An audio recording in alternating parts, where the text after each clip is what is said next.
Ciao a tutti, oggi un primo piatto di quelli proprio italiani, i ravioli ripieni ma giganti. Iniziamo.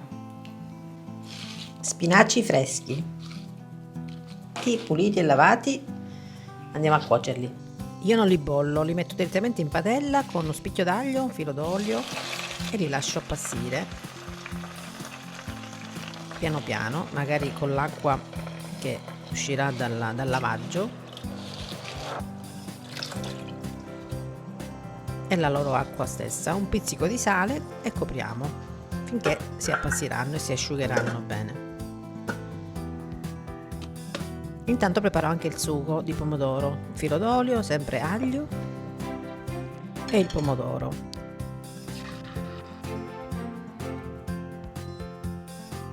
Basilico immancabile.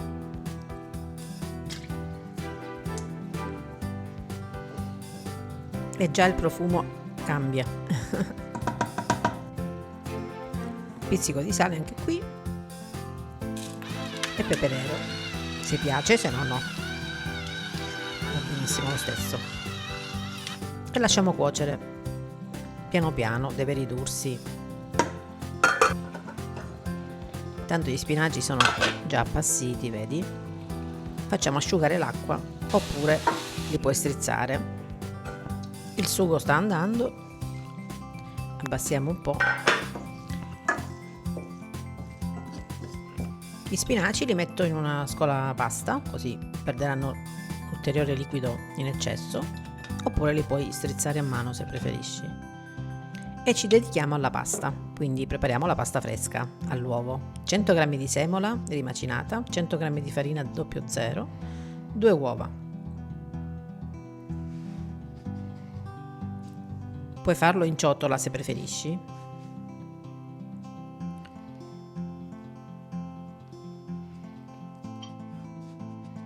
E impastiamo.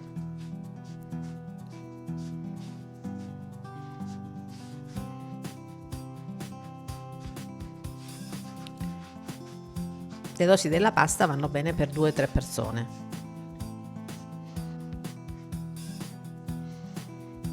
Qui ci vuole olio di gomito.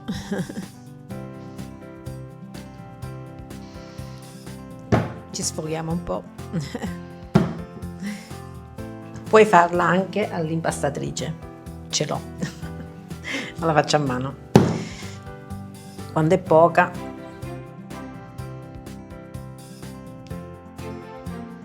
bella consistente,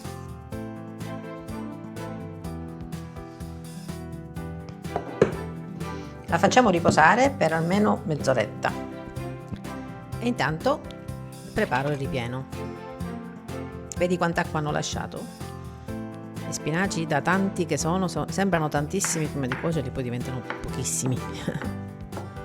Quindi li tritiamo a mano. Io preferisco farlo a mano perché non mi piace quella cosa proprio cremosa, invece così rimangono evidenti sia gli spinaci che la ricotta, appunto. 250 g di ricotta.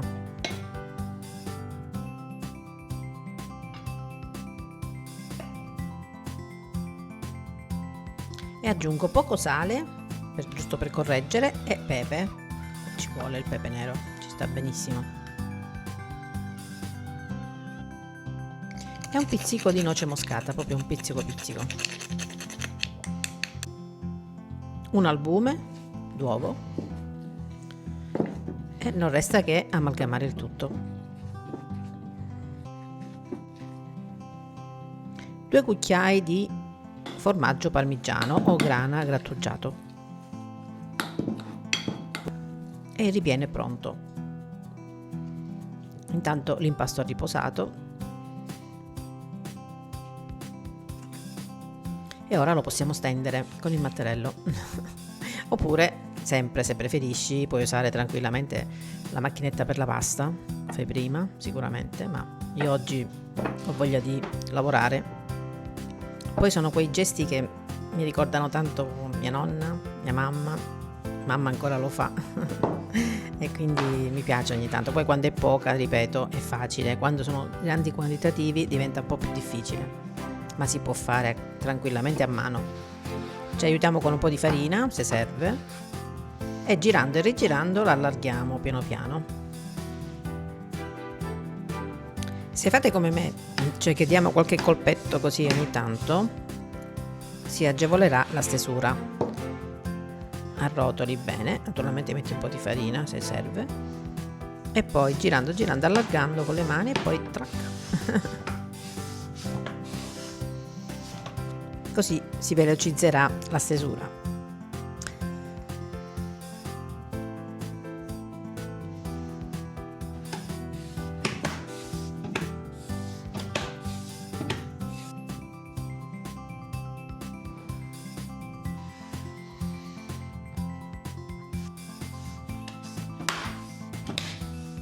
Sono concentrata, non mi disturbate.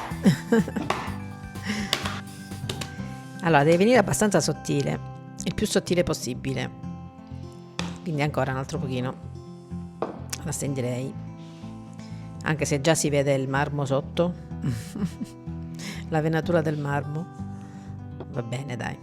Ora possiamo usare sia questi stampini già, oppure io, per non sprecare tanto, perché con gli stampini comunque rimane sempre qualche scarto in più, pareggio.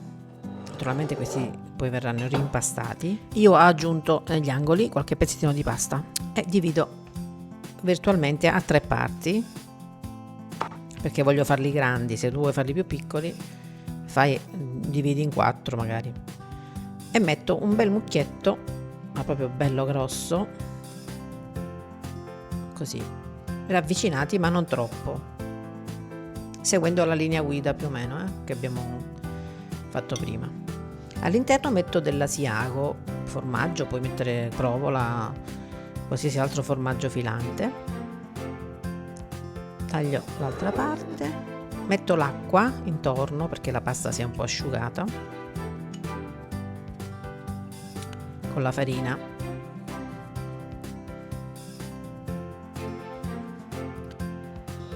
Taglio l'altra metà e copro. Faccio aderire una parte. Bene.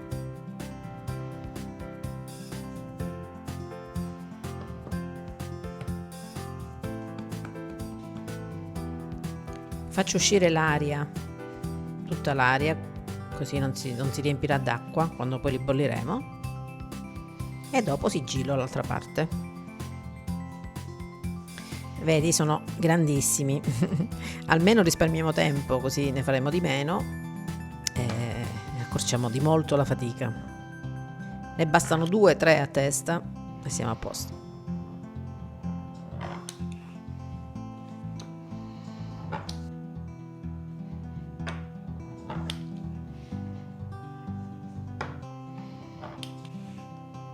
E voilà, sono pronti. Mettiamo su farina naturalmente, così evitiamo che si appiccica. Nell'altro, visto che è una sola striscia, ne facciamo 2.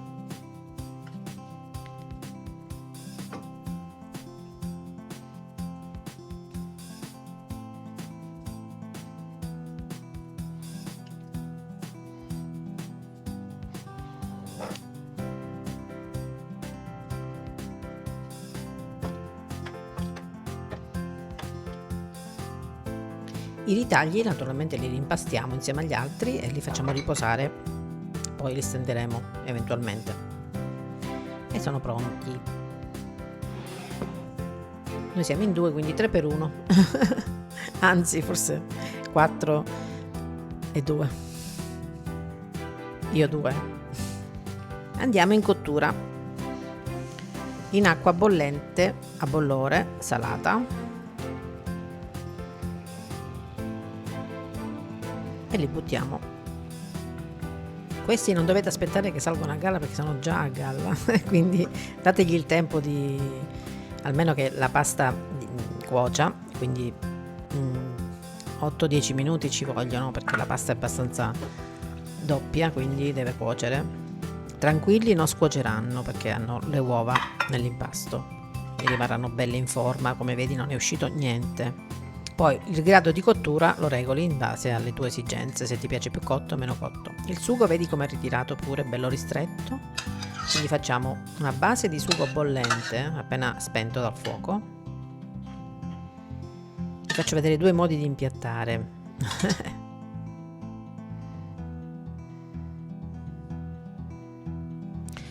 Mettiamo il sugo sopra, sempre bollente, così la pasta rimarrà calda.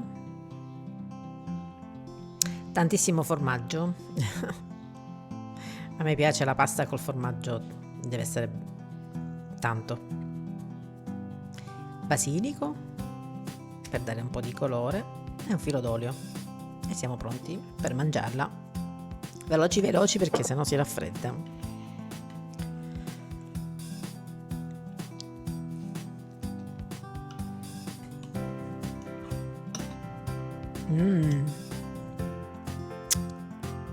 Appetitosi.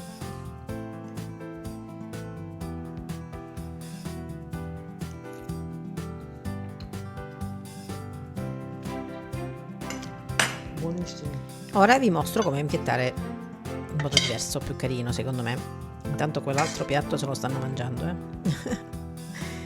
Quindi lo taglio a metà il raviolo in modo che si veda l'interno e voilà, metto in un piatto col sugo sempre sopra, sotto e parmigiano, ed è più bello secondo me. Anche più elegante. Questo me lo mangio io. A me te. Troppo buoni. Io continuo, Buon appetito. Grazie per la visione come sempre e grazie per essere arrivati a fine video. Baci, ciao ciao, alla prossima.